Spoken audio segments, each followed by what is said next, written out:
الحمد لله رب العالمين والعاقبة للمتقين والصلاة والسلام على سيد الأنبياء والمرسلين نبينا محمد وعلى آله وصحبه أجمعين. أما بعد، يقول الإمام المجدد شيخ الإسلام محمد بن عبد الوهاب رحمه الله في كتابه ثلاثة الأصول: الإيمان وهو 70 شعبة، فأعلاها قول لا إله إلا الله، وأدناها إماتة الأذى عن الطريق، والحياء شعبة الإيمان، وأركانه 6. شیخ الاسلام محمد بن عبد الوہاب رحمہ اللہ اپنی کتاب الاصول الثلاثہ میں فرماتے ہیں کہ اسلام کا دوسرا درجہ ایمان ہے، اور اس کی 70 سے زیادہ شاخیں ہیں. سب سے بلند شاخ لا الہ الا اللہ کہنا، سب سے ادنا درجہ راستے سے تکلیف دینے والی چیز کو دور کر دینا، اور حیا ایمان کا ایک شعبہ اور شاخ ہے، اور ایمان کے 6 ارکان ہیں. اس سے پہلی گفتگو میں درس نمبر 8 میں اسلام کا جو اصول ثلاثہ کا جو دوسرا اصول ہے معرفت الدین الاسلام بالادلہ، دلائل کے ذریعے دین اسلام کو پہچاننا، اس پر گفتگو ہوئی تھی. اور یہ 3 درجے اسلام، ایمان، احسان، یہ دین کے 3 درجے ہیں. تو اسلام کے 5 ارکان کی اور اسلام کی تعریف تعارف ہو چکا تھا. آج کی گفتگو ہے ایمان پر. المرتبۃ الثانیہ الایمان. آج کا درس دیکھیں بورڈ پر ہے نا کہ اسلام کا دوسرا درجہ ہے ایمان. ایمان کیا ہے؟ ایمان کو لغت میں، یعنی ایمان کی جو میننگ ہوتی ہے، تصدیق کرنا، کسی کو سچا جاننا، کوئی سچائی بیان کرنا. پیج نمبر 20 عربی میں.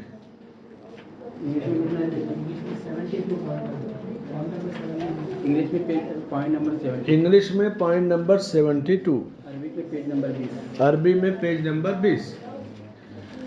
ایمان کی لغوی معنی تصدیق کرنا، یعنی سرٹیفائیڈ، یعنی کوئی چیز آپ کے سامنے آئی، اس کو آپ سچا جان کر کے باقاعدہ سرٹیفائیڈ کریں کہ یہ چیز واقعی سچی ہے. اور شریعت میں ایمان کہتے ہیں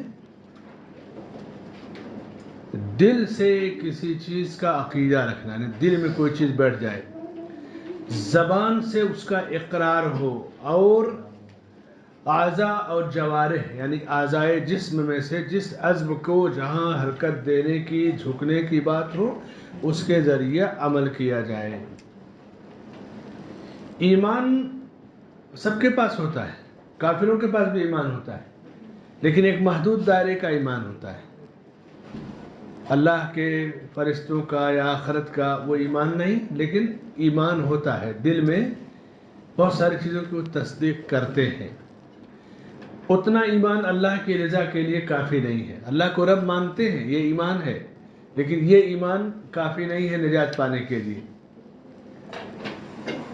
ایمان دل سے تصدیق، زبان سے اقرار، اعضاء اور جوارح سے عمل. ایمان کے 70 سے زیادہ درجے ہیں. بضع کے معنی 1 سے 9 تک کی گنتی کو بضع کہتے ہیں. 70 سے زیادہ ایمان کی شاخیں ہیں. سب سے بلند شاخ لا الہ الا اللہ کہنا، اور سب سے کمتر جو درجہ ہے راستے سے تکلیف دینے والی چیز کو دور کر دینا. تو راستے سے تکلیف دینے والی چیز کو تو بہت سارے لوگ دور کر دیتے ہیں. کافر بھی راستے سے تکلیف دینے والی چیز کو دور کر دیتا ہے. تو یہ ایمان ہے، یہ کمتر درجہ ہے. لیکن یہ کمتر درجہ بھی مغفرت کا سبب بنتا ہے جب ایمان کا اعلیٰ درجہ بندے کے پاس موجود ہوگا. یعنی جب زبان سے اقرار کرے، دل سے تصدیق کرے، کس چیز کی؟ اللہ کے وجود کی، اللہ کے معبود حقیقی ہونے کا اقرار کرے، اللہ کو رب مانے، اللہ کے فرشتوں پر ایمان لائے، اللہ کی کتابوں پر، اللہ کے رسولوں پر، تقدیر کے برے اور بھلے ہونے پر، مرنے کے بعد اٹھائے جانے پر دل سے تصدیق، پھر زبان سے اقرار اور اعضاء و جوارح سے عمل، اس کے بعد راستے سے تکلیف دینے والی چیز کو دور کر دینا۔ ایمان کی 70 سے زیادہ شاخیں ہیں اور اس کے 6 ارکان ہیں ایمان کے۔ سب سے بلند جو درجہ ہے لا الہ الا اللہ کہنا، اور لا الہ الا اللہ جب تک کوئی نہیں کہتا ہے سچے دل سے وہ مومن نہیں ہے۔ ایمان گھٹتا اور بڑھتا ہے، سب کا ایمان برابر نہیں ہے، یا ہم میں سے ہر آدمی کا ایمان ہر وقت ایک جیسا نہیں رہتا۔ جیسے ہم یہاں ہیں، یہاں مسجد میں اس درس میں کلاس میں ہمارے ایمان کی جو کوالٹی ہے، جب ہم مارکیٹ میں چلے گئے، دھندے پانے پہ، دکان پہ، اپنے دوستوں میں، گپ شپ میں، پارک میں، گارڈن میں، تو وہاں ہمارے ایمان کی کوالٹی کم ہو جاتی ہے۔ اللہ کے ذکر کی مجلسوں میں ایمان بڑھ جاتا ہے۔ ایمان اللہ کی اطاعت سے بڑھتا ہے اور معصیت اور نافرمانی سے گھٹتا ہے۔ ایمان قول اور عمل کا نام ہے، یعنی زبان سے اقرار کرنے کا، دل سے تصدیق کرنے کا، اور عمل، بغیر عمل کے ایمان کا کوئی فائدہ نہیں ہوگا۔ اور اگر عمل کرے بندہ لیکن تصدیق بالقلب نہیں ہے، دل سے ایمان نہیں رکھتا ہے، تو بھی اس کے ایمان کا فائدہ نہیں۔ جیسے بعض کفار مشرکین رمضان کے روزے رکھتے ہیں، بھلائی کے کام کرتے ہیں، لیکن اللہ پر ان کے معبود حقیقی ہونے کا ایمان نہیں اللہ کے، بس وہ کچھ چیزوں کو لے لیا انہوں نے۔ تو قول، عمل اور دل سے تصدیق تینوں کا ہونا ضروری ہے۔ اور ایمان کی 70 سے زیادہ شاخیں اور درجے ہیں۔ اللہ کے وجود پر ایمان کہ اللہ ہے، ہم نے اللہ کو نہیں دیکھا، لیکن اللہ معبود برحق ہے، مختار کل ہے، وہی ہمارا رب ہے، خالق اور مالک ہے، یہ ایمان ضروری ہے۔ ایک مرتبہ ایک ملحد اور دہریہ امام ابو حنیفہ رحمۃ اللہ علیہ کے پاس آیا اور کہتا ہے کہ میں کیسے مان لوں کہ اللہ ہے، میں تو نہیں مانتا، یہ دنیا اپنے سے وجود میں آ گئی، اپنے سے رہے گی، اس لیے کہ کسی نے جب دیکھا نہیں تو کیوں بلا وجہ ہم مانے کہ اللہ ایسے ہی چل رہی ہے دنیا۔ امام صاحب رحمۃ اللہ علیہ تھوڑی دیر غور و فکر کرتے رہے، سوچتے رہے۔ اس نے کہا کیا سوچ رہے ہیں؟ کہا ابھی دجلہ میں جو دریا ہے، کہا اس دریا میں ایک کشتی آئی، یہ آج کی طرح اسٹیمر اور الیکٹرانک یا انجن والی کشتیاں نہیں ہوتی تھی نا، کشتیوں کو ملاح جو ہے ڈنڈے سے کھینچتا تھا پھر چلاتے تھے۔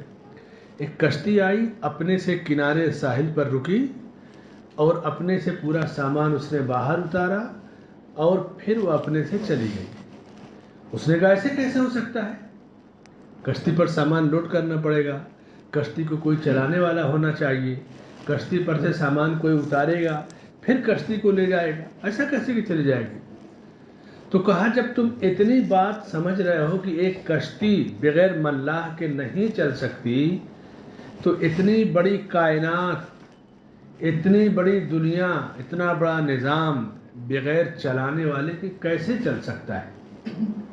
تو اس کی سمجھ میں بات آ گئی کہ واقعی الحاد اور دہریت کا ایک طرح کا یہ رد یا ریجیکٹ کر دینا کہ کس طرح سے بڑی آسانی سے بندہ اللہ کے وجود کا انکار بھی کرتا ہے، لیکن جب دلیل سے سمجھائی جائے تو اس سے زیادہ آسانی سے وہ مان بھی لیتا ہے۔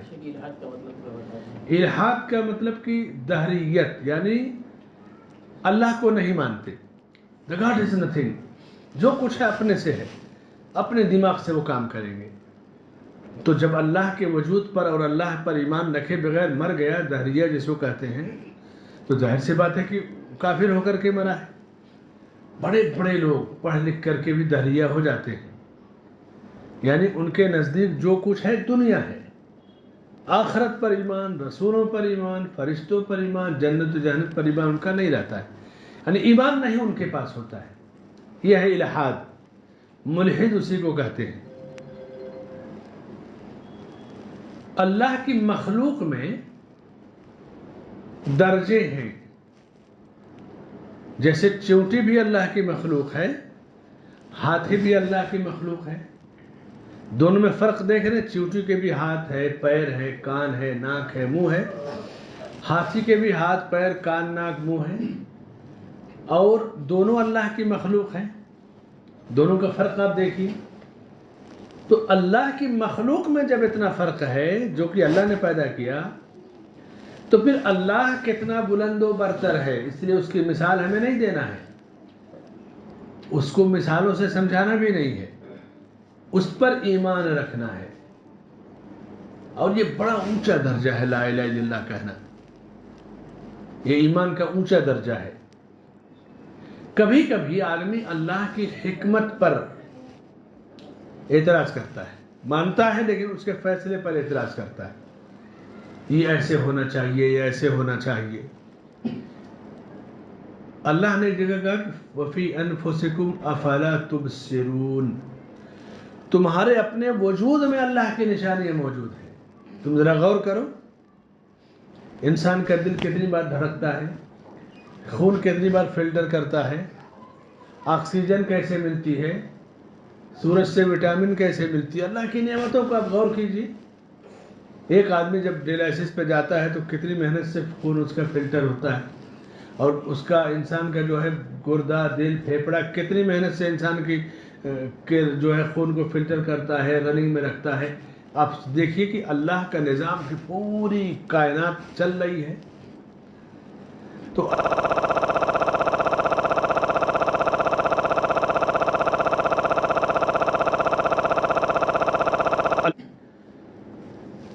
ایک مرتبہ کوئی پنڈت صاحب تھے، اس واقعے کو مولانا عبدالرب جھنڈا نگری رحمۃ اللہ علیہ نے اپنے دلائل توحید باری تعالیٰ اللہ کی توحید پر جو دلیلیں دیا ہے، ایک اردو میں رسالہ، اس میں ذکر کیا ہے۔ کسی گاؤں میں گئے تو گاؤں میں آپ دیکھیں کہ آم کے باغات ہوتے ہیں، آم کا جھاڑ ہوتا ہے، چھوٹے چھوٹے پھل ہوتے ہیں، اور کدو سمجھتے ہیں نا، کدو، کوہنڈا، لوکی، یہ سب بڑے بڑے پھل ہوتے ہیں، 2-2 5-5 کلو کے۔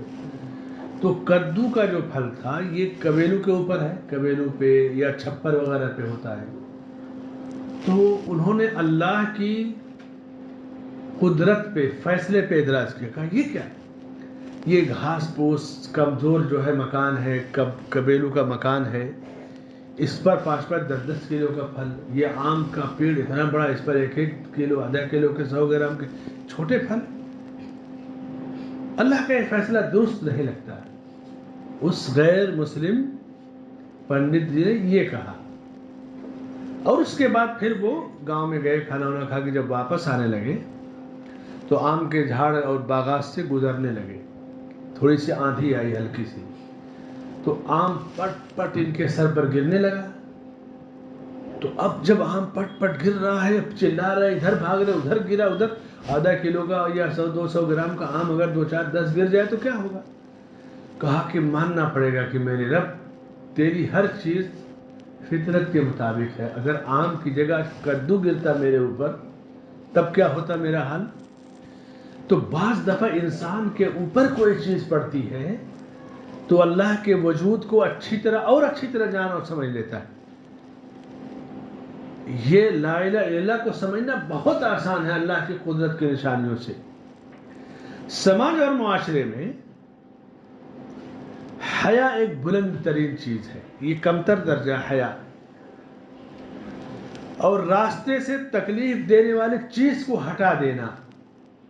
صحیح مسلم کی مشہور حدیث ہے، اللہ کے نبی صلی اللہ علیہ وسلم فرماتے ہیں کہ ایک آدمی کہیں جا رہا تھا، راستے میں ایک درخت گر گیا، جیسے ہوتا ہے نا درخت آندھی ہے، طوفان ہے، بارش میں گر جاتا ہے. اب گزرنے والوں کو تکلیف ہو رہی تھی. یہ سواری سے اترا، سواری کنارے کیا اور محنت کر کے کاٹ پیٹ کے اس درخت کو کنارے کرنے. کہا میرے مومن بھائیوں کو تکلیف ہوتی ہے، میں اس کو ہٹا دوں گا تاکہ گزرنے میں تکلیف نہ ہو. صرف اس کے اس عمل کی وجہ سے اللہ نے اسے جنت میں داخل کر دیا.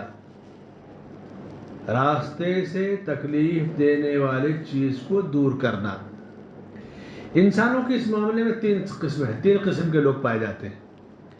ایک طبقہ تو وہ ہے جو راستے میں گندگی اور کچرا پھینکتا ہے. جھوپڑ پٹیوں میں جو لوگ رہتے ہیں، چالیوں میں رہتے ہیں، روڈ پر رہتے ہیں، جو کچھ کھایا روڈ پہ ڈال دیا.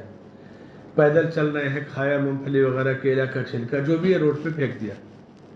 بہت سارے لوگ گاڑیوں میں رہتے ہیں، فلیٹوں میں، لیکن سمجھ سوجھ بوجھ نہیں، کھڑکی سے اٹھا کے باہر پھینک دیا. ایک طبقہ تو پھینک دیتا ہے جو کہ درست نہیں ہے. دوسرا طبقہ پھینکتا نہیں ہے بس اپنے کام سے کام رکھتا ہے. تیسرا طبقہ راستے میں کوئی چیز پڑی ہوئی ہے، کانٹا ہے، پتھر ہے، تو اس کو ہٹا دیتا ہے. تو یہ ایمان کا ایک درجہ ہے. کوئی بھی چیز راستے میں دیکھے، شیشہ پڑ گیا، کسی کو بھی نقصان پہنچ سکتا ہے. کوئی پتھر آ گیا، نقصان پہنچ سکتا ہے. تو راستے سے تکلیف دینے والی چیز کو دور کر دینا یہ ایمان کا ایک کمتر درجہ ہے. چاہے پتھر ہو، چاہے کانٹا ہو، کچرا ہو، پلاسٹک کی تھیلی ہو. کتنی پیاری شریعت اور کتنا پیارا دین ہے اسلام. عمومی طور سے لوگوں میں یہ مشہور ہے مسلمان گندے ہوتے ہیں، ان کے محلوں میں گندگی ہوتی ہے. اس کا یہ مطلب نہیں کہ کافر بہت صاف ستھرے ہوتے ہیں یا یہ مسلمانوں سے زیادہ صاف ہوتے ہیں. ہوتا یہ ہے، سچائی یہ ہے کہ جو بڑی کاسٹ کے بڑے کفار ہیں، غیر مسلم ہیں، عمومی طور سے سرکاری وبھاگ میں، محکمے میں کہیں نہ کہیں ان کی ملازمت ہے یا جان پہچان تعلقات ہیں. سرکاری کرمچاری کو وہ ٹائٹ رکھتے ہیں، غیر حاضر نہیں ہونے دیتے، صفائی کا اہتمام کرتے ہیں. وہی ملازم مسلم محلوں میں بھی ہوتا ہے. مسلمانوں کے پاس تعلیم کی کمی ہے، کہاں کمپلین کیا جائے، کون ہے کرمچاری، کون ہے اس کا بوس. نہ کمپلین کرتے ہیں، نہ اس پر کوئی توجہ دیتے ہیں. ایسا نہیں کہ مسلم محلوں میں صفائی کرمچاری نہیں، وہ سائن کرتا ہے، سیلری لیتا ہے، اور یہ اوپر سے نیچے تک ملی بھگت ہے. تو اب یہ ہوا کہ مسلم محلے گندگی سے بھرے ہیں. ہے اس میں دو رائے نہیں ہے کہ ہمارے پاس اتنا اہتمام نہیں جتنا ان کے پاس ہے، لیکن اتنے گندے بھی مسلمان نہیں ہیں جتنا کہ لوگوں میں شور یا ہنگامہ کیا جائے. تو اس کی دلیل دیکھیے، آپ دبئی جائیے، جدہ جائیے، مکہ جائیے، ریاض جائیے، یا مسلم شہروں میں جائیے، آخر یہ تو ہے مسلم. بلدیہ کا نظام ان کے ہاتھ میں، میونسپلٹی کا نظام ہے، سارا روڈ چمک رہا ہے. بعض سڑکیں ایسی ہیں جو چمکتی ہیں اچھی طرح سے عرب کے اندر، شان و شوکت سے سڑکوں پہ جھاڑو پر صبح و شام لگتا ہے. وہ بھی تو مسلم ہے، مسلم ممالک ہے، لیکن جو ڈپارٹ ہے اس کا وہ اہتمام کرتے ہیں، نگرانی کرتے ہیں، فالو اپ کرتے ہیں. تو کئی وجہیں ہیں مسلم محلوں میں گندگی ہونے کی. ہمیں یہ بھی نہیں پتہ کہ کون کرمچاری، کون ملازم ہمارے محلے میں ڈیوٹی ہے، کون اس کا بوس ہے. نہیں آیا تو کس سے ہم کمپلین کریں گے، کون سنے گا، ہمیں کچھ بھی نہیں پتہ ہے. لیکن جو اس ڈپارٹمنٹ میں انہیں پتہ ہے، مسلمانوں میں جو بڑے مسلم لوگ ہیں، جو افسران ہیں یا سرکاری ڈپارٹمنٹ ہیں، آپ ان کے گھروں کے پاس جائیے، محلوں میں جائیے، انہیں پتہ ہے سسٹم کا، نظام کا. صفائی ستھرائی ہے. ایک کال کریں گے، وہ نہیں آیا، کون ہے ڈیوٹی میں، ذرا دیکھو. اوپر سے نیچے تک معاملہ ٹائٹ ہو جاتا ہے.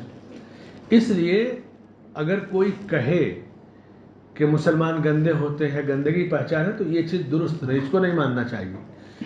اپنی ذات سے یہ ہمارا ایمان ہے کہ گندگی کو صاف کرنا، راستے سے تکلیف دینے والی چیز کو دور کرنا، یہ ایمان ہے. ایسا کیسے کہ مسلمان اپنا ایمان گنوا دے گا، کھو دے گا. اماطۃ الاذی عن الطریق صدقہ، صدقے کا بھی ثواب ملتا ہے. اللہ تعالیٰ ایسے شخص کو جنت میں داخل کرتا ہے جو راستے سے تکلیف دینے والی چیز کو دور کر دیتا ہے۔ اس کے بعد حیا، یہ حیا کیا ہے؟ حیا کے معنی آپ جانتے ہوں گے، شرم اور حیا۔ حیا دو طرح کی ہوتی ہے، والحیاء شعبۃ من الایمان، اور حیا ایمان کی ایک شاخ ہے۔ ایک بندہ بندوں سے حیا کرتا ہے اور ایک بندہ رب سے حیا کرتا ہے۔ حیا سمجھ رہے ہیں نا، شرم و حیا۔ کسی سے آپ حیا کریں گے تو اس کے سامنے برائی یا گناہ نہیں کریں گے۔ چھوٹا بڑوں سے جب حیا کرتا ہے تو احترام کرتا ہے، اس کا لحاظ کرتا ہے۔ اور اللہ رب العالمین سے جب آپ حیا کریں گے، اس سے شرم اور حیا اور لحاظ کریں گے، تو کوئی بھی گناہ آپ نہیں کریں گے۔ تو حیا یہی ہے۔ اللہ کے نبی صلی اللہ علیہ وسلم سے پوچھا گیا تو آپ نے فرمایا کہ اپنے سر اور سر سے جڑی چیزوں کی اور پیٹ سے جڑی چیز کی حفاظت کرو۔ سر میں کیا ہے؟ آنکھ ہے۔ جب آپ کے اندر حیا ہے تو آنکھ سے بری چیزیں نہیں دیکھیں گے، بری نگاہ کسی پر نہیں ڈالیں گے۔ سر ہی میں زبان بھی ہے، زبان سے غلط جملے نہیں کہیں گے۔ یہ جو ہمارے یہاں گالی گلوچ کا سسٹم ہے نا، آپ دیکھیں کہ کچھ لوگ گالی ہی سے بات کرتے ہیں، بات بات میں گالی۔ اگر ہمارے پاس شرم و حیا اور لحاظ ہو تو گالی ہمارے سماج سے ختم ہو جائے گی۔ گالی جس سماج میں زیادہ موجود ہے، سمجھ لو کہ حیا رخصت ہو چکی۔ بہت سارے لوگ غصہ ہوتے ہیں اپنی اولاد کو، مائیں غصہ ہوتی ہیں بیٹیوں کو، نہ جانے کیا کیا لان تان کر ڈالتی ہیں۔ کھیل کود میں دوست احباب جب غصہ ہوتے ہیں تو ماں بہن کی نہ جانے کیسی کیسی گالیاں دیتے ہیں۔ یہ حیا نہ ہونے کی نشانی ہے، بے حیائی ہے یہ۔ آنکھ، زبان، ناک، کان، یہ سر سے جڑی ہے۔ اگر آپ کے اندر حیا ہے تو کان سے بری چیز نہیں سنیں گے، زبان سے برے الفاظ گالی گلوچ نہیں کریں گے، آنکھ سے گندی چیزیں نہیں دیکھیں گے، یہ حیا کی نشانی ہے۔ پیٹ میں اگر آپ کے پاس حیا ہے تو آپ اپنے پیٹ میں حرام لقمہ نہیں جانے دیں گے۔ جب اللہ سے آپ حیا کر رہے ہیں تو رزق حرام سے آپ دور رہیں گے۔ پہلے زمانے میں سلف صالحین جب اپنے گھروں سے باہر نکلتے تو ان کی عورتیں دروازے تک رخصت کرنے آتی اور ان سے کہتی تھی، خبردار تم حرام روزی کے چکر میں مت پڑنا، ہم فاقے کر کے گھروں میں گزارا کر لیں گے لیکن ہم حرام نہیں کھائیں گے، ہمیں حرام روزی مت بھیجنا۔ یہ عورتیں دروازے پہ آ کے شوہروں کو یہ وصیت نصیحت کرتی تھی۔ آج جو صورتحال ہمارے گھروں کی عورتوں کی ہے کہ ان کی خواہشیں دوسروں کی عورتوں کو دیکھ کر پوری ہونے کے، فلاں کے پاس یہ ہے، فلاں کے پاس یہ ہے، فلاں کے پاس، تو شوہر کی انکم، شوہر کی حیثیت نہیں دیکھیں گی بلکہ دوسروں کی حیثیت۔ کسی کے اگر گھومنے گئیں، اس کا معیار اونچا ہے تو سوچیں گے اسی طرح ہم بھی ہو جائیں گے۔ اس سلسلے میں اللہ کے نبی صلی اللہ علیہ وسلم کی جو رہنمائی ہے، انظروا الی من هو اسفل منکم، تم ہمیشہ اپنے سے کمتر کو دیکھو، جو تم سے بڑا ہے، برتر ہے، اس کو مت دیکھو۔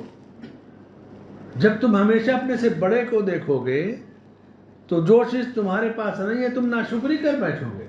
کمتر کو دیکھو گے تو اللہ کا شکر ادا کرو گے، اللہ کا شکر ہے کہ اس نے مجھے بہت ساری نعمتوں سے نوازا ہے۔ موسیٰ علیہ السلام کی واقعات میں قرآن میں سورہ قصص میں ایک بڑی تفصیل آئی ہے۔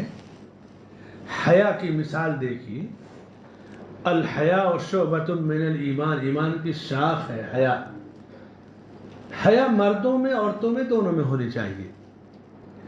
وَلَمَّا تَوَجَّهَ تِلْقَاءَ مَدْيَنَ قَالَ عَسَىٰ رَبِّي أَن يَهْدِيَنِي سَوَاءَ السَّبِيلِ وَلَمَّا وَرَدَ مَاءَ مَدْيَنَ وَجَدَ عَلَيْهِ أُمَّةً مِّنَ النَّاسِ يَسْقُونَ وَوَجَدَ مِن دُونِهِمْ امْرَأَتَيْنِ تَذُودَانِ قَالَ مَا خَطْبُكُمَا قالتا لا نسقي حتى يصدر الرعاء وأبونا شيخ كبير فسقى لهما ثم تولى إلى الظل فقال رب إني لما أنزلت إلي من خير فقير فجاءته إحداهما تمشي على استحياء قال إن أبي يدعوك ليجزيك أجر ما سقيت لنا فلما جاءه وقص عليه القصص قال لا تخف نجوت من القوم الظالمين. موسیٰ علیہ السلام جب اپنے شہر سے نکلے، قبطی کے قتل کا جو حادثہ ہو گیا تھا، تو مدین کے کنویں کے پاس پہنچے. مدین ایک جگہ تھی مصر میں، وہاں کنواں تھا، وہاں بھیڑ تھی لوگوں کی.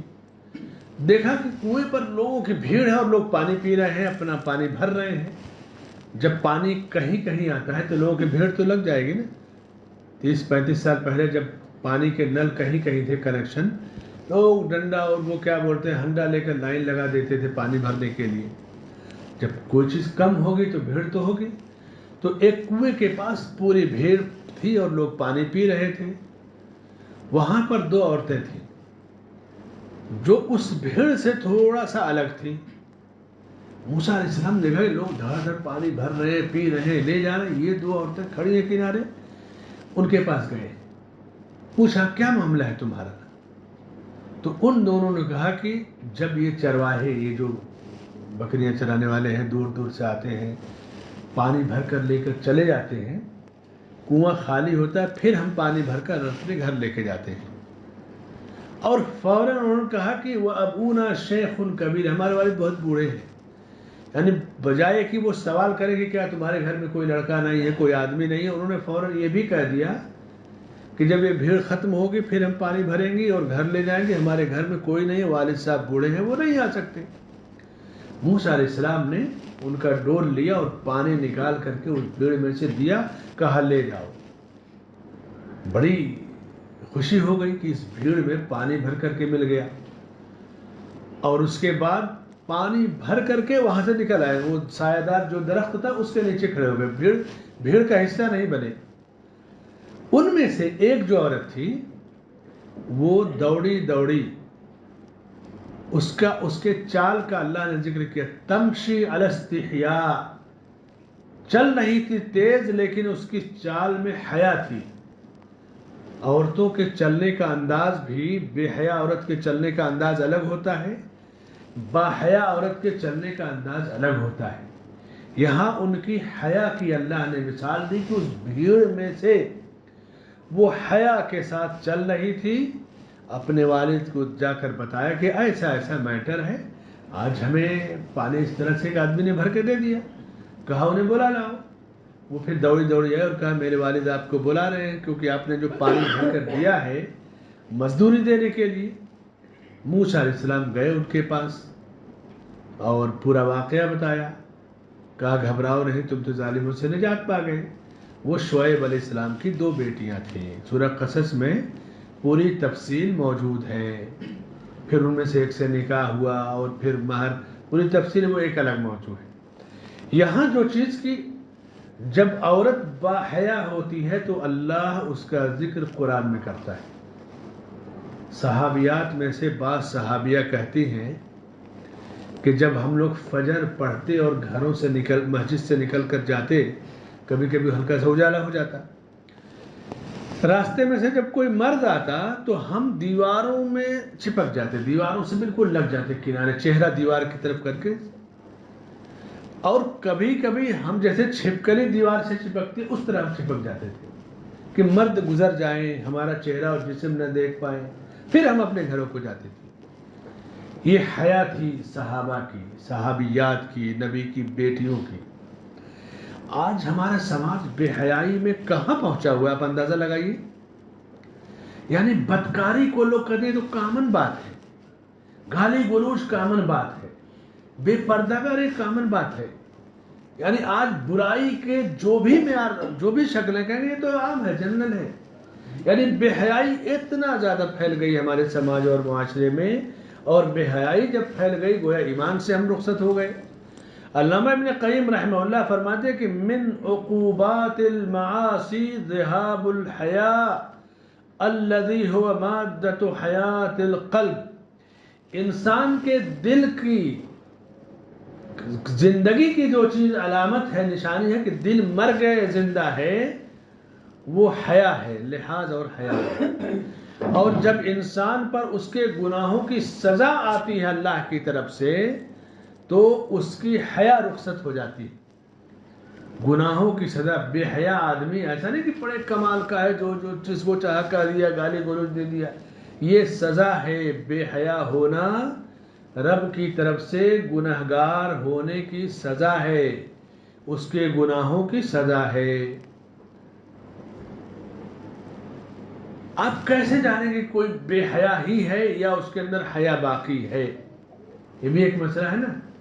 جواب اس کا، انسان سے جب گناہ سرزد ہو جائے، گناہ ہو جاتا ہے، آدمی کتنا بھی حیا کا خیال رکھے، آدم علیہ السلام سے نافرمانی ہو گئی، رب کی درخت کا پھل کھا لیا، لیکن گنہگار انسان فوراً توبہ کرتا ہے، یہ حیا کی علامت ہے۔ گناہ پر اصرار نہیں کرتا، گناہ پر اڑتا نہیں ہے، توبہ کرتا ہے۔ حیا کرنے والا توبہ اور استغفار ہمیشہ کرتا ہے، یعنی جو جتنا زیادہ توبہ اور استغفار کرے گا یہ سمجھے کہ وہ باحیا انسان ہے۔ حیا کرنے والا لوگوں کی ضرورتیں پوری کرتا ہے، لوگوں سے مانگتا نہیں ہے، لوگوں کے کام آتا ہے، لوگوں کی ضرورتیں پوری کرتا ہے۔ ماضی میں ایسی خواتین ہمارے درمیان گزری کہ جن کی حیا کی مثال دی جاتی تھی، جیسے صحابیات کی مثال حدیثوں میں ہے، شعیب علیہ السلام کی بیٹیوں کی مثال قرآن کے اندر ہے۔ عبداللہ ابن مسعود رضی اللہ عنہ کہتے ہیں کہ اللہ کے نبی صلی اللہ علیہ وسلم فرماتے ہیں کہ اللہ سے جس طرح حیا کرنا چاہیے تم اس طرح حیا کرو۔ صحابہ نے کہا کہ کیسے ہم حیا کریں؟ تو آپ نے فرمایا کہ سر کی، پیٹ کی حفاظت کرو اور موت کو تم یاد کرو، جتنا موت کو یاد کرو گے اتنا تمہارے اندر غیرت اور حیا، شرم اور لحاظ رہے گا، اور جتنا زیادہ تم باحیا رہو گے اتنا زیادہ تم گناہوں سے دور رہو گے۔ ابو ایوب انصاری رضی اللہ عنہ فرماتے ہیں کہ اللہ کے نبی صلی اللہ علیہ وسلم فرماتے ہیں کہ 4 چیزیں اللہ کے نبی کی سنت ہیں۔ دیکھیں ایمان کا درجہ، ایمان سماج اور معاشرے میں آپ کو باوقار طور سے زندگی گزارنے کا سبق دیتا ہے۔ جس بھی سماج میں رہے مومن کی ایک الگ پہچان ہونی چاہیے، اس کے اخلاق سے، اس کے آداب سے، اس کے ایمان سے، اس کے اسلام سے، اس کے طریقے سے۔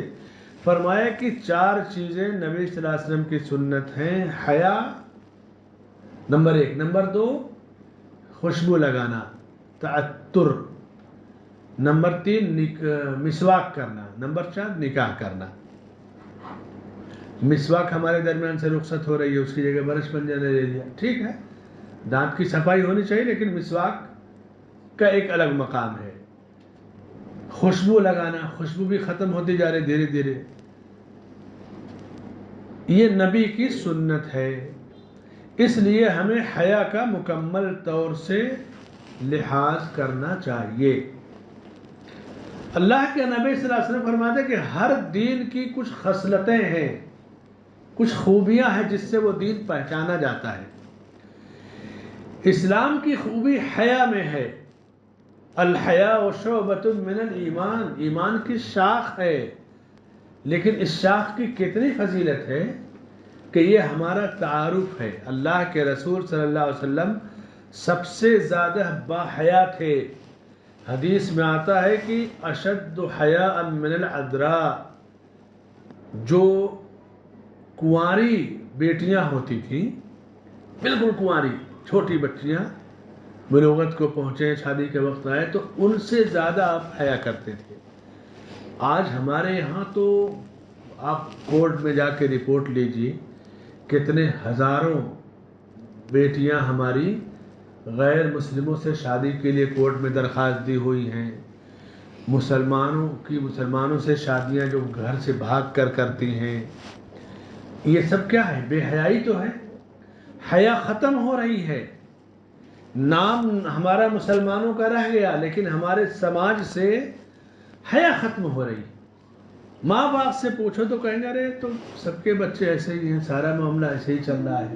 ارے دل کی تسلی کے لیے کہتے ہیں، دل کو بہلانے کو غالب یہ خیال اچھا ہے، اندر سے مطمئن نہیں ہے. کوئی نہیں چاہے گا کہ اس کی بیٹی غیر مسلم کے ساتھ جائے، یا خود کسی بھی مسلمان کے ساتھ ہی ماں باپ سے بغاوت کر کے کورٹ میرج کرے. کوئی نہیں چاہے گا کہ اس کی ناک کٹے. لیکن بے حیائی ہمارے سماج میں اتنا زیادہ پھیل گئی ہے، جبکہ یہ ایمان کا حصہ ہے. یعنی ہم اپنے ایمان کی حفاظت نہیں کر پا رہے ہیں آج کے سماج میں. ایمان ہمارا جو کہ حیا ایمان کی شاخ ہے، اور ہم اس شاخ کو سنبھال نہیں پا رہے ہیں. یہ شاخ کٹتے جا رہی ہے. آپ مسلمانوں کے خوشحال ہو یا میڈل ہو یا عام ہو، آپ ان کے گھرانوں کی رپورٹ لیجئے، دیکھیے کتنا خطرناک معاملہ ہے. بعض علاقوں میں برقعے اور نقاب کی جو دکانیں ہیں ان میں مسلمانوں کی دکان، غیر مسلموں کی، غیر مسلم ٹیلر ہیں، غیر مسلم یا میک اپ وغیرہ کے سامان کی، غیر مسلموں کے خوبصورت نوجوان ان دکانوں کو چلاتے ہیں. اور آپ جب رپورٹ دیکھیں گے مسلم عورتوں کے یا بیٹیوں کے بھاگنے کی، عشق کے جال میں پھنسنے کی اور حیا کے رخصت ہونے کی، آپ سر پیٹ کر کے رہ جائیں گے. ایک نسل ہوتی ہے غیر مسلموں کی، اتر پردیش میں خاص طور سے، بنارس، یو پی، الہ آباد میں، یہ جو پھل بیچتے ہیں اسٹیشنوں کے پاس باہر ٹھیلے پہ پھلوں کے تاجر، اس کو کھٹک بولتے ہیں. سور اور خنزیر پالتے ہیں اور پھل کی مارکیٹ پر ان کا قبضہ ایک طرح ہوتا ہے. ایک غیر مسلم جو اس کاسٹ کا تھا، اس نے ایک مسلمان بیٹی سے شادی کر لیا. اس کے ماں باپ سب راضی تھے. اب سوچیے کہ سور پالنے والے، کھانے والے، ان کا ایک تہوار آتا ہے سال میں جس میں شراب پینا اور سور کا گوشت کھانا ضروری ہے. شادی جب ہو گئی، سال کے بعد جب تہوار آیا تو اس میں شراب پینا، ناچنا، ڈانس کرنا اور سور کا گوشت کھانا. اب یہ جو مسلمان بیٹی تھی، اس نے کہا سور کا گوشت تو نہیں کھائیں گے. وہاں پر اسلام اس کا جاگا تھوڑا سا. لیکن اب شادی ہو گئی، شراب پی لیا، تو جو غیر مسلم عورتیں تھیں انہوں نے اس کو زمین پر پٹکا اور سور کا گوشت اس کے حلق میں ٹھوس دیا. یہ اس کے دین کا ایک حصہ ہوتا ہے. جب حیا رخصت ہوتی ہے تو برائی کہاں تک آدمی کو لے جاتی ہے. اب سور کا گوشت پیٹ میں گیا، اب اس کے بعد پھر کیا رہ گیا؟ آپ کے ایمان کا کون سا حصہ رہ گیا؟ حیا ایمان کی شاخ ہے. ہم آج شاخوں کی حفاظت نہیں کر پا رہے ہیں. اس کی وجہ سے ہمارے گھروں میں آگ لگی ہوئی ہے، ہمارے سماج میں آگ لگی ہوئی ہے. اور ایک بڑی بدنصیبی یہ ہے، آپ دیکھیے کہ مسلمانوں کے بہت سارے طبقوں میں عورتوں کے لیے مسجدوں کا دروازہ بند کر دیا گیا ہے کہ عورت مسجد میں نہیں آئے گی، فتنہ ہے. لیکن درگاہوں کا دروازہ کھلا رکھا گیا ہے، پارک کا، سمندر کے ساحل کا دروازہ کھلا رکھا گیا ہے. وہ لوگ جن کی عورتیں مسجدوں میں نہیں آتی ہیں، وہ اپنی عورتوں کے ساتھ آپ کو کسی بھی سمندر کے ساحل پہ بمبئی میں جائیے مل جائیں گے، پارکوں میں مل جائیں گے، درگاہوں میں مل جائیں گے. یہ جو ہم نے ایک اپنا دماغ لگایا اور عورتوں کو مسجدوں سے روک دیا. اب ظاہر سی بات ہے کہ ہماری جو دعوت ہے، جو ہمارا پیغام ہے، یہ مساجد کے ذریعے پھیلتا ہے. اب ہمارا درس، ہماری بات صرف مردوں تک پہنچی، یعنی 50% معاشرے میں پہنچی. 50% پہ تو ہم نے پابندی لگا دی. تو جب ہم 50% میں کام کریں گے تو رزلٹ بھی تو 50% ملے گا. اچھا یہ بھی دیکھ لیجئے، یہی لوگ عورتوں کو حرم میں لے جائیں گے، مدینے میں جائیں گے، دلی کی جامع مسجد میں جائیں گے. ابھی واقعہ آپ نے سنا ہوگا نا دلی کی جامع مسجد کا. شریعت کی دی ہوئی آزادی اس میں حکمت ہے اور لگائی ہوئی پابندی میں بھی حکمت ہے. جہاں شریعت نے آنے کے لیے کہا وہاں ہم نے پابندی لگا دی، جہاں جانے سے منع کیا وہاں ہم نے آزادی دے دی. تو بے حیائی تو پھیلے گی نا. درگاہوں اور قبرستان کی زیارت سے عورتوں کو منع کیا گیا، بھیڑ بھاڑ میں جانے سے منع کیا گیا، مردوں کے بیچ میں جانے سے، مردوں کے ساتھ ملازمت کرنے سے، مردوں کے ساتھ کاروبار سے، بے تحاشا گفتگو سے، ہم نے سب اوپن کر دیا اور صرف مسجد میں پابندی لگا دی. تو یہ بھی ایک بہت بڑا میٹر ہے بے حیائی کو پھیلنے کا. اللہ کے رسول صلی اللہ علیہ وسلم حیا والے تھے، سب سے زیادہ حیا کرتے تھے، اور کہتے کہ حیا ایمان کا ایک حصہ ہے. اور دوسری حدیث میں کہ حیا اور ایمان دونوں جوڑی دار ہیں. یہ سمجھیں دو چیزوں کی جوڑی، حیا اور ایمان جوڑی ہے. الحیاء والایمان قرنا جمیعا، دونوں ساتھی ہیں. ان میں سے ایک چیز رخصت ہوئی دوسری چیز بھی چلی گئی. حیا گئی تو ایمان بھی چلا جاتا ہے. حیا ایمان کا ایک حصہ ہے، لیکن بے حیائی آئی ایمان اس گھر سے رخصت ہو گیا. اس لیے فحاشی برائی، اب آپ دیکھیے نا کہ بڑا اسکرین ٹی وی کا لگا ہوا ہے، فلمیں ناچ گانے آئیں گی، مرد عورت بیوی بیٹی سب گھروں میں بیٹھ کے دیکھ رہے ہیں. اب یہ بے حیائی جو ہمارے گھروں میں ہے تو گویا ایمان تو ہم خود اپنا کمزور کر رہے ہیں، ایمان ہمارا رخصت ہو رہا ہے. یہاں ہم ایمان کی بات کریں، اسلام کا ایک دوسرا درجہ ہے ایمان، جس کی 70 سے زیادہ شاخیں ہیں، اور اس میں سب سے بلند شاخ لا الہ الا اللہ، اور پھر اس کے بعد کمتر درجہ راستے سے تکلیف دینے والی چیز کو ہٹا دینا، اور حیا ایمان کا ایک حصہ ہے. فاطمہ رضی اللہ عنہ ایک مرتبہ حضرت عائشہ رضی اللہ عنہ سے کہتی ہیں، بہت زیادہ باحیا تھی، بہت زیادہ، نبی کی بیٹی تھی. کہتی ہیں کہ جب میں مر جاؤں گی تو چارپائی پہ جیسے تابوت پہ میرا جسم لے جائیں گے لوگ، تو میرے جسم کو تو اب تک کسی نے نہیں دیکھا ہے، لیکن جب جنازہ رکھا رہے گا تب تو لوگ دیکھ لیں گے کہ میرا جسم کس طرح کا تھا. تو کہا ایسا کرنا کہ میری چارپائی جب رہے گی تو وہاں دائیں بائیں میرے اوپر کچھ لکڑیاں رکھ دینا، اور لکڑی رکھ کر کے اوپر سے چادر ڈال دینا، تاکہ میرے جسم کا جو ڈول ہے وہ نہ کوئی جان پائے. سمجھ گئے نا آپ؟ تو یہ اہتمام مرنے کے بعد کی بھی حیا کا کیا. بعض اہل علم نے لکھا کہ جنازے میں یہ جو رکھ کر کے تابوت میں اوپر سے جو چادر ڈال دی جاتی ہے کہ کوئی دیکھ نہ پائے، یہ حضرت فاطمہ رضی اللہ تعالیٰ عنہ کی حیا کا ایک نتیجہ کہ انہوں نے یہ خواہش ظاہر کی کہ اس طرح سے میرا جنازہ لے جایا جائے. مولانا ابوالکلام آزاد کو آپ جانتے ہیں، ہندوستانی سیاست کے ایک بہت بڑے لیڈر تھے، پہلے وزیر تعلیم تھے، آزادی کے لیڈر تھے، بہت بڑے مفسر، عالم و محدث تھے، لیکن سیاست میں بھی تھے. ان کی بیوی کا نام زلیخا تھا. جب مولانا گھر پر ہوتے تو کبھی وہ فون نہیں اٹھاتے تھے. مولانا گھر پر ہیں، ظاہر سی بات ہے کہ کسی کا فون ہوگا، اس سے کیا لینا دینا ہے. یہ حیا تھی ان کی. بعض اہل علم نے کہا کہ پہلے زمانے کی عورتیں اپنا کپڑا جب دھلتی تھی تو دھوپ میں ایسی جگہ نہیں پھیلاتی تھی کہ غیر مرد ان کا کپڑا دیکھ سکیں، حیا کے مارے. یعنی عورتوں کا کپڑا یہ سوکھنے کے لیے آپ تو گلیری میں ڈال دینا، گیل پہ، روڈ پہ ڈال دینا عام سی بات ہے. یعنی اپنے کپڑے کو بھی ایسی جگہ نہیں پھیلاتی تھی کہ غیر مرد ان کے اس کپڑے کو دو جو دھوپ پہ سوکھنے کے لیے پڑا ہوا ہے. یہ حیا ہوتی تھی عورتوں کی. حیا اسلام کا ایک حصہ ہے اور ایمان کی ایک شاخ ہے. عبداللہ ابن عمر رضی اللہ عنہ کہتے ہیں کہ اللہ کے نبی صلی اللہ علیہ وسلم نے ایک آدمی کو دیکھا کہ اپنے بھائی کو نصیحت کر رہا ہے، تو آپ نے کہا چھوڑ دو اس کو، اس لیے کہ حیا ایمان کا ایک حصہ ہے. ایمان اور حیا دونوں ساتھی ہیں، جوڑی دار ہیں، ایک دوسرے سے جڑے ہوئے ہیں.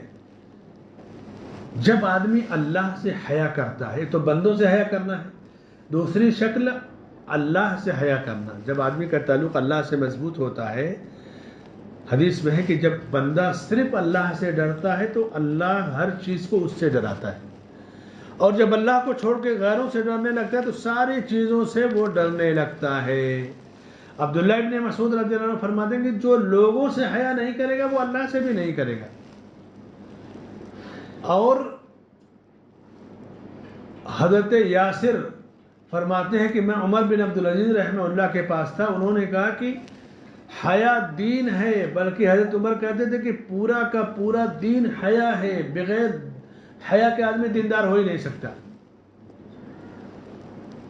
ہمارے ہندوستان میں بہت بڑے عالم محدث گزرے ہیں جو کہ بڑے عالم تھے، ان کے فتوے اردو میں موجود ہیں، کسی زمانے میں ہندوستان کے بڑے عالم تھے۔ شیخ الحدیث مولانا عبید اللہ رحمانی مبارک پوری رحمۃ اللہ علیہ، مشکات کی شرح مرآت المفاتی عربی میں 10-12 جلدوں میں ہے، ان کے بارے میں آتا ہے کہ جب کبھی وہ گھر سے باہر بازار میں نکلتے تو غیر مسلم بھی ان کو راستہ دے دیتے کہ مولانا آ رہے ہیں، چونکہ اللہ سے جب آدمی حیا کرتا ہے نا تو اللہ بندوں کے دلوں میں وہ چیز ڈال دیتا ہے۔ جب وہ مرے ہیں اور جنازے کی بھیڑ پورا جو ہے بنارس بھدوہی اور پورے علاقوں سے، تو جو پولیس کا ڈپارٹ ہے وہ حیران کہ یہ کون آدمی ہے، ہم نے تو کبھی نام بھی نہیں سنا تھا۔ بھئی ایک عالم جو اپنے گھر اور مسجد سے جڑا ہے، اس کا پولیس اسٹیشن پر شیطان سے کیا تعلق ہے؟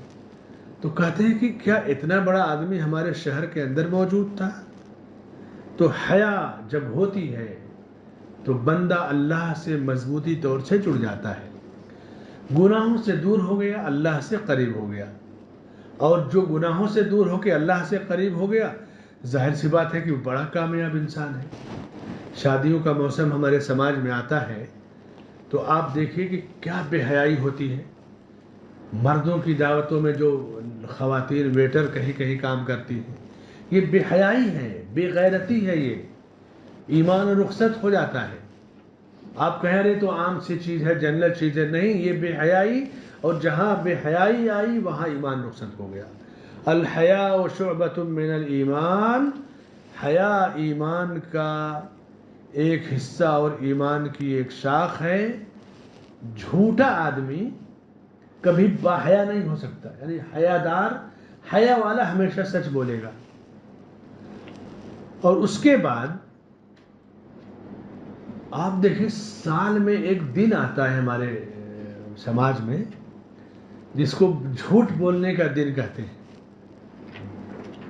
1 اپریل، اور ایک دوسرا دن آتا ہے فروری میں 13 یا 14 فروری کو، یہ بے حیائی کا دن ہوتا ہے، ویلنٹائن ڈے، یہ بے حیائی کا، یعنی مرد عورت سے دوستی کرنے کا۔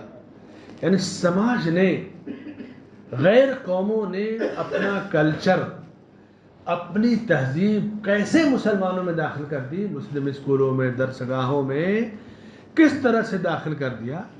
ایک عیسائی پادری جو بے حیا تھا، اس کو محبت کیا اور قتل کر دیا گیا، اور اس کے مرنے کے بعد ہر سال اس کی موت کے دن کو ویلنٹائن ڈے کے طور پہ مناتے ہیں، محبت کا دن، کیونکہ وہ شہید محبت اسے کہتے ہیں۔ وہ تو ملعون محبت تھا، لیکن سماج میں ویلنٹائن ڈے کے نام سے چیز آ گئی۔ آپ ایک چیز اور دیکھیں کہ جن قوموں میں حقوق کی ادائیگی نہیں ہے، جیسے والدین کے حقوق، بچوں کے حقوق، بڑوں کے حقوق، تو انہوں نے ان چیزوں سے چھٹکارا پانے کے لیے ڈے مقرر کیا۔ جیسے والدین بوڑھے ہو گئے تو ڈال دیا ان کو اولڈ ایج ہوم میں، اب ایک دن مدر ڈے بنا لیا، ایک دن فادر ڈے بنا دیا، ایک دن چلڈرن ڈے بنا دیا، کیونکہ ناجائز اولاد کی کثرت جتنی زیادہ یورپ اور امریکہ برطانیہ میں ہے، دنیا میں کہیں نہیں ہے۔ جتنا زیادہ ایڈز عیسائی ملکوں میں ہے اتنا اور دوسری جگہ کا نہیں ہے۔ جتنا زیادہ دہشت گردی، قتل، خون ریزی عیسائی ملکوں میں ہے، کہیں اور نہیں ہے۔ تو انہوں نے اپنے ان جرائم کو چھپانے کے لیے کوئی mother day, father day, children day, آپ بغیر باپ کی اولاد کو آپ گن نہیں پائیں گے آپ یورپی ممالک میں۔ مسلمانوں کے پاس تو سلسلہ نسب ہے، حسب نسب ہمارے پاس ہے۔ بلا وجہ لوگ کہیں گے نہیں یورپ میں اسلام ہے، ان لوگوں نے اسلام کو فالو کیا، ہم نے نہیں کیا۔ راستے کی صفائی کیا، تھوڑا سا گھر دوار اچھا کر لیا، کچھ چیزوں کو لے لیا، لیکن ناجائز اولاد جتنا زیادہ ان کے پاس ہے کسی کے پاس نہیں دنیا میں. بے بیاہی مائیں ان کے پاس ہے. آپ پوری ڈیٹیل دیکھ لیجئے نا آپ اخباروں میں، یوٹیوب پہ، ویکیپیڈیا پہ. تو اسلام کا ایک حصہ حیا ہے، اور حیا جب رخصت ہوتی ہے تو سماج میں آگ لگ جاتی ہے.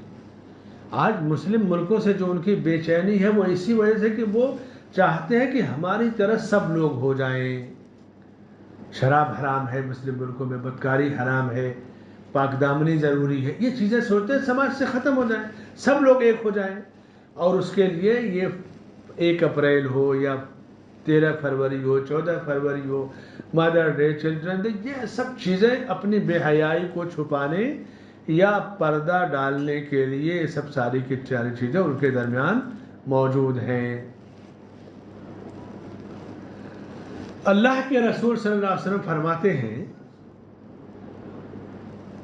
کہ ایک آدمی، ابو حضرت سعید ابن زید کہتے ہیں کہ ایک آدمی نے اللہ کے نبی صلی اللہ علیہ وسلم سے کہا کہ مجھے کچھ وصیت کیجیے، اوصنی. تو آپ نے فرمایا کہ اوصیک ان تستحی من اللہ عز وجل کما تستحی رجلا من صالح قومک.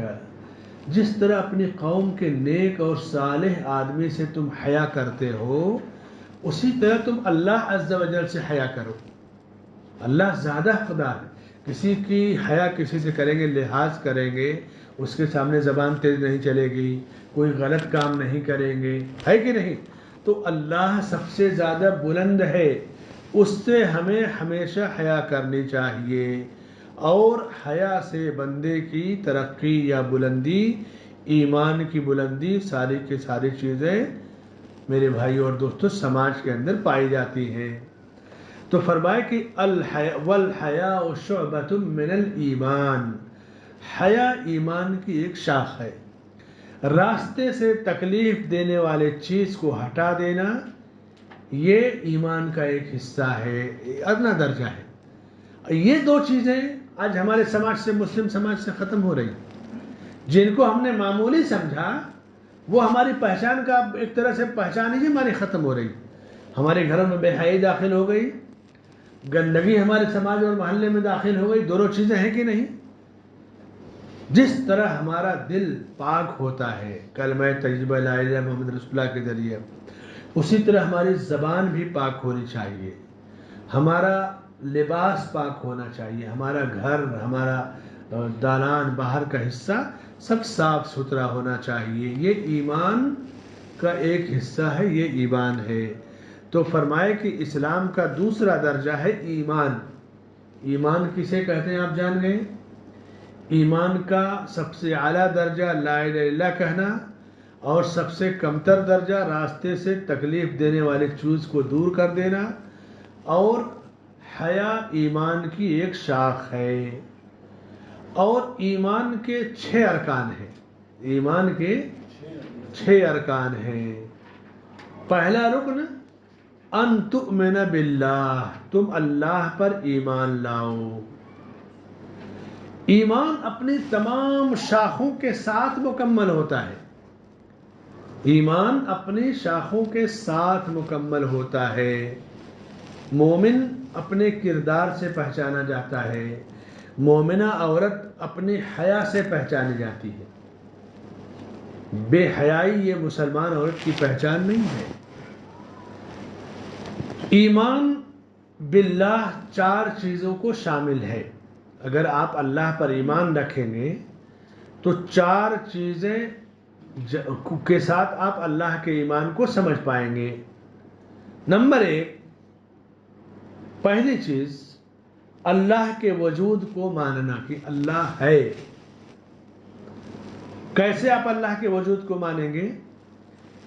فطرت، یعنی جو فطرت آدمی کی ہے، اس سے، عقل سے، شریعت سے، اور حس سے. حس سمجھتے ہیں نا، 6ٹھی حس آدمی کا کہ اندر کی جو آواز ہوتی ہے.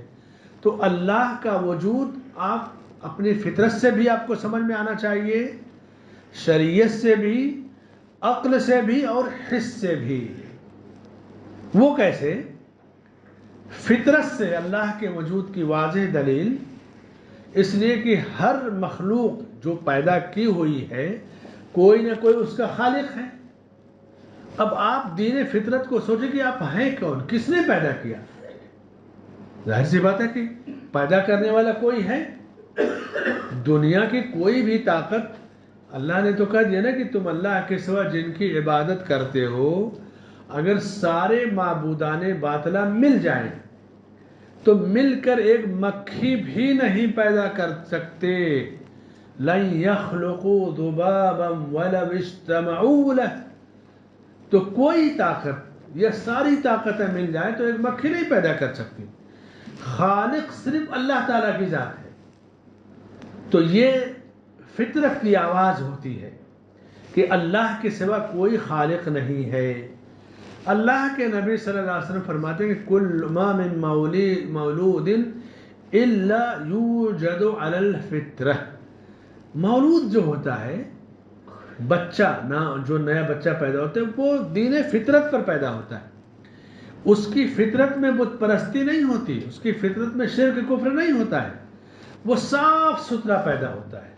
اب جس گھرانے میں پیدا ہوتا ہے اس کے ماں باپ اسے یہودی بنائیں، نصرانی بنا دیں، مجوسی بنا دیں، لیکن اللہ جب اسے پیدا کرتا ہے تو دین فطرت پر، اس کی فطرت اور ہر آدمی کی فطرت میں اللہ کے وجود کا جو ہے وجود کی دلیل موجود ہے۔ مثلا ایک صحابی رسول کے پاس ایک لوٹی تھی، بکریاں چرا رہی تھی تو احد وغیرہ کے علاقے میں، تو بکریوں کی حفاظت نہیں کر پائی، ایک بھیڑیا آیا اور ایک بکری اٹھا کے لے کے چلا گیا۔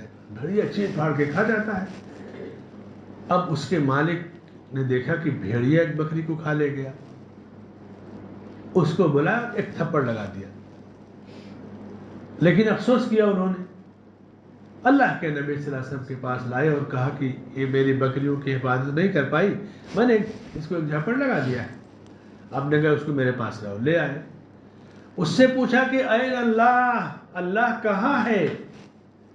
فاشارت الی السماء، تو اس نے آسمان کی طرف اشارہ کیا۔ پوچھا میں کون ہوں؟ کہا آپ اللہ کے رسول ہیں۔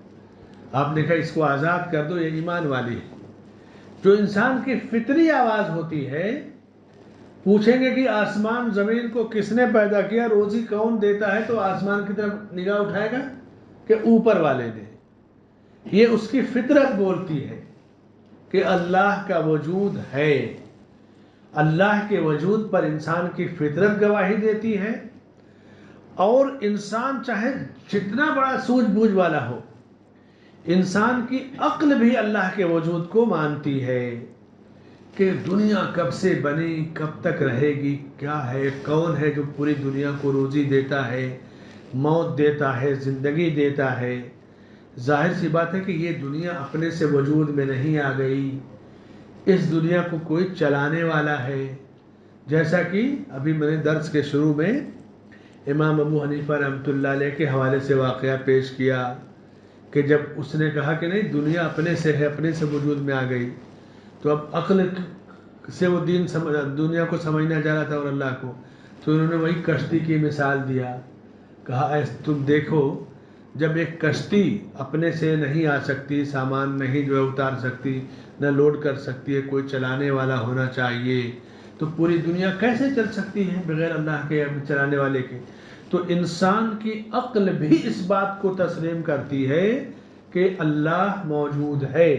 ام خلقوا من غیر شیء ام هم الخالقون، یہ ان لوگوں کو کس نے پیدا کیا؟ کیا یہ خود اپنے آپ کو انہوں نے پیدا کیا ہے یا کوئی ان کا خالق ہے؟ آپ کسی سے بھی پوچھیں کہ تمہیں کسی نے پیدا کیا ہے نا، یا تم نے خود اپنے آپ کو پیدا کر لیا ہے؟ خالق ہے کہ نہیں ہمارا پیدا کرنے والا؟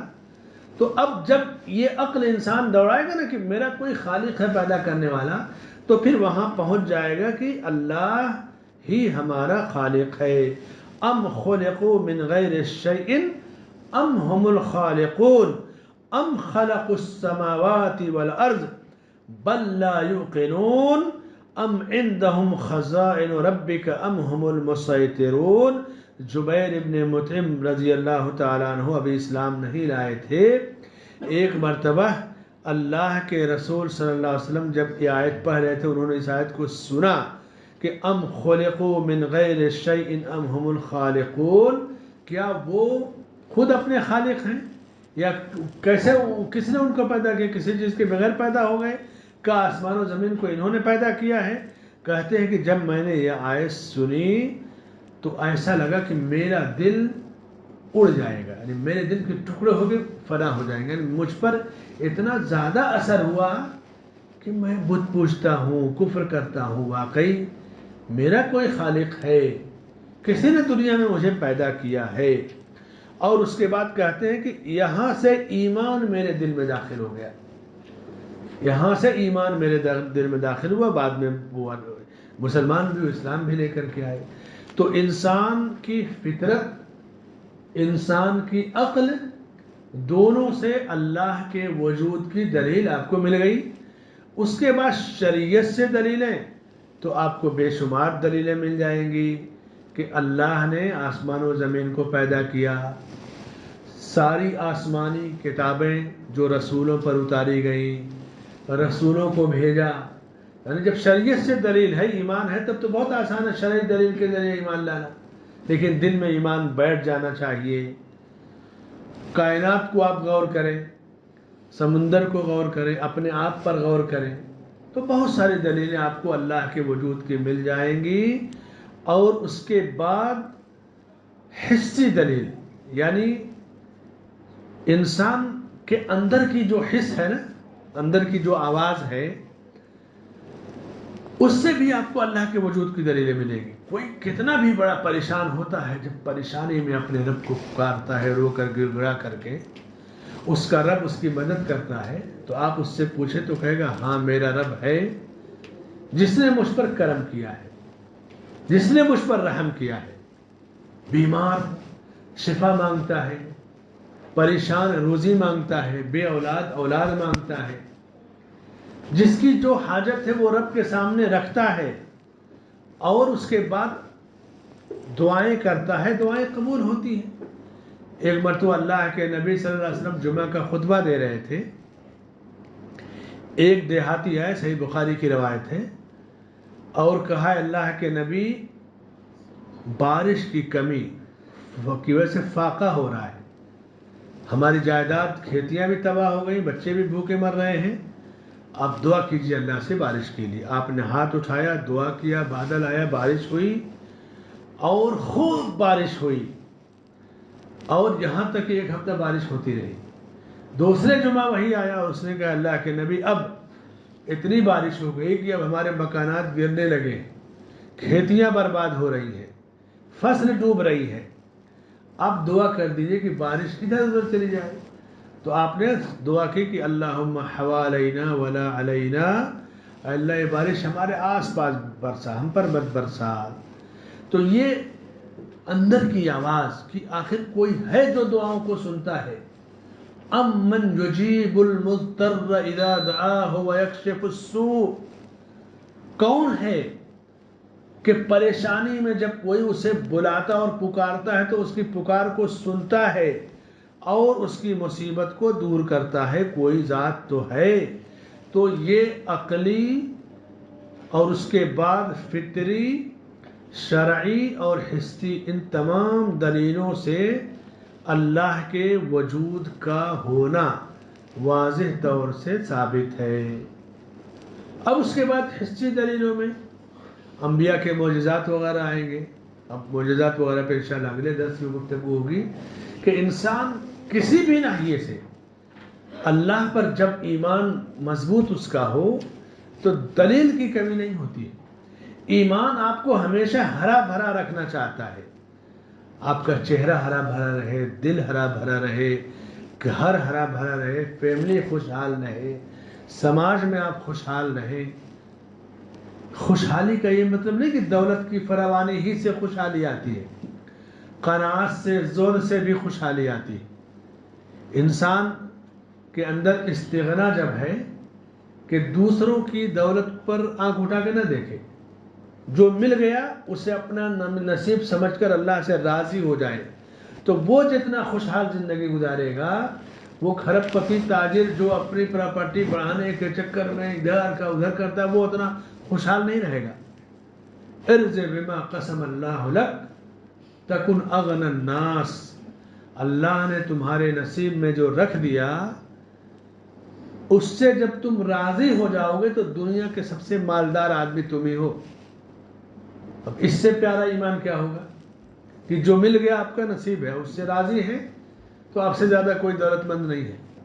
اللہ کے نبی صلی اللہ علیہ وسلم فرماتے ہیں کہ من اصبح فی سربہ آمنا، جو اپنے اہل و عیال میں امن و امان کے ساتھ صبح کرے، اس کے جسم میں کوئی بیماری نہ ہو اور ایک دن کا کھانا اور غلہ موجود ہے اس کے پاس، تو وہ تو ایسے ہے کہ پوری دنیا اس کی مٹھی میں کر دی گئی. یہ ہے ایمان. ایمان کی یہ لذت ہے. اب معجزات سے متعلق یعنی ایمان اور اللہ کے وجود ہی کی ایک دلیل معجزات جو انبیاء کو ملے یا کرامات بھی انشاءاللہ اس پہ آئندہ گفتگو ہوگی. اللہ سے دعا ہے کہ اللہ ہمیں ایمان اور عقیدے کی پختگی اور سلامتی عطا فرمائے. اور ہم نے جو آج پڑھا کہ دین کا دوسرا درجہ ایمان ہے، اس کی 70 سے زیادہ شاخیں ہیں. سب سے بلند شاخ اور درجہ لا الہ الا اللہ، سب سے ادنا درجہ کمتر درجہ راستے سے تکلیف دینے والی چیز کو دور کر دینا، اور حیا ایمان کی شاخ ہے. ایمان کے 6 ارکان ہیں. پہلا رکن اللہ پر ایمان، اور اللہ پر ایمان ہی پہ ہم نے اللہ کے وجود پر ایمان کی پہلی دلیل فطرت، عقل، شریعت اور حس سے دی. اور مزید اس پر گفتگو انشاءاللہ اگلی گفتگو یا اگلے درس میں ہوگی. جزاکم اللہ خیر، وصلی اللہ علی نبینا محمد وعلی آلہ وصحبہ اجمعین.